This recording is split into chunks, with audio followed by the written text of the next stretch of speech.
Billed as a story of Ford's showdown with Ferrari at Le Mans in 1966, this film does indeed relate that tale, but in the process it says so much more. This is a study of the relationship and conflict between big business and those who passionately pursue auto racing perfection, the ingenuity, grit and determination of our heroes, and the essential importance of devoted friendship and family support in the face of adversity and setback. The story is recounted with no little humour, considerable excitement, and infectious and endearing positivity. It is the early 60s and Ford sales are in decline. It is suggested Ford should enter the world of auto racing in order to pursue a different direction which might stimulate public interest and boost sales. The design and performance of cars produced by Enzo Ferrari are held up as the most impressive, desirable and potentially inspirational, and so a takeover of Ferrari is proposed by Ford, but is rejected quite decisively by Ferrari, who has used Ford's interest to gain a more advantageous and more lucrative deal from Fiat. Incensed at Ferrari's snub, Henry Ford II announces he wishes to take on Ferrari at Le Mans, no matter the cost, and his staff are to assemble a team to produce the desired result. Ford management, as depicted in the film, is clearly focused on the bigger picture. The management team consists of money men, whose priorities are process and sales.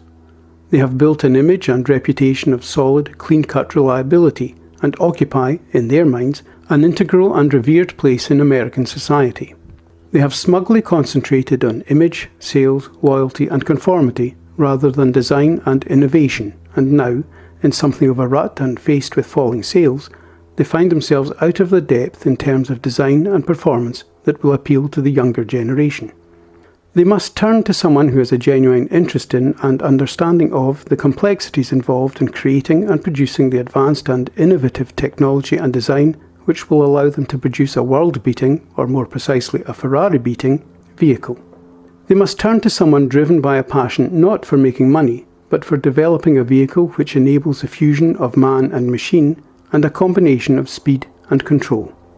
They turn to Carroll Shelby, a former winner of Le Mans, a designer and builder of sports cars, and he will turn to Ken Miles, a brilliant but demanding and difficult driver, to help him. Shelby is devoted to and obsessed by the pursuit of automotive perfection, but he is also a businessman with his own small-scale production company, and he is blessed with considerable personal charm and confidence. He is therefore considered the ideal candidate to carry forward Ford's ambition of developing a car to defeat Ferrari at Le Mans. But he cannot drive professionally for health reasons, and so he seeks the participation of the best driver he knows, Ken Miles. Miles runs a small garage, but we quickly discover he has no head for business, as his enterprise is seized by the IRS, leaving him without income or means to support his family. He is remarkably outspoken and does not shrink from expressing his thoughts and opinions, often causing offence and creating a negative impression. He is entirely independent and will not compromise, even at his own expense, and appears to have little self-discipline, socially speaking. He is also, however, an enormously gifted and knowledgeable driver and mechanic with considerable experience and daring, and is driven by his desire to produce the perfect lap at Le Mans. And so we have what appears to be the perfect combination of figures who, together, should be able to achieve something outstanding. Passion and ability require funding to bring their ideas to fruition, while businessmen constantly seek projects or concepts in which to invest.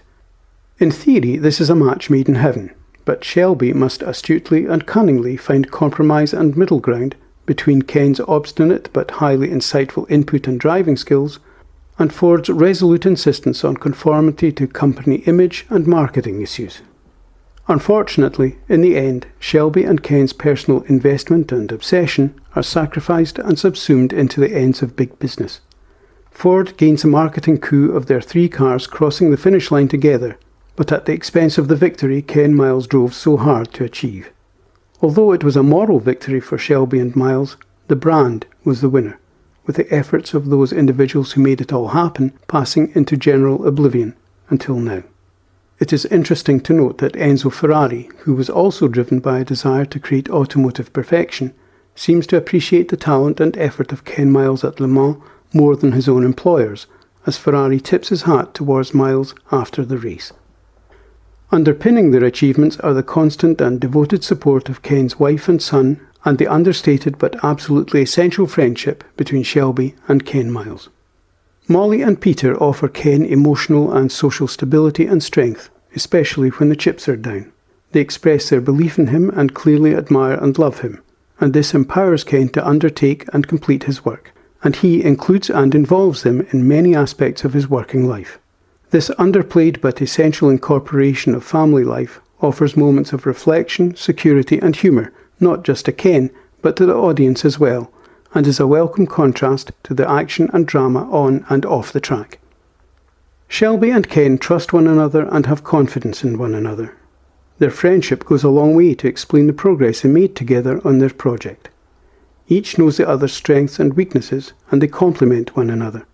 Each is willing to forgive and forget minor grievances, not just to benefit the project, but because they recognise pressures from outside and they genuinely care about and respect one another, though they would never openly express these feelings. They have a bond and an understanding forged by their common passions and obsessions, but honed by common experience, mutual respect and admiration. This could easily have been a dry tale of interest only to fans of motorsport, but the script and direction broaden the characterizations and the themes to make this a relatively lightly told but highly effective and positive drama with exciting action and moments of humour. The performances of all involved are quite superb and totally engaging. In keeping with several of his other films, director James Mangold manages to combine heart-stopping action, tension, drama and humanity. And I have to say I found this film engrossing, gently thought-provoking and highly entertaining. My thanks for taking the time to watch this video. I hope you found it of some value.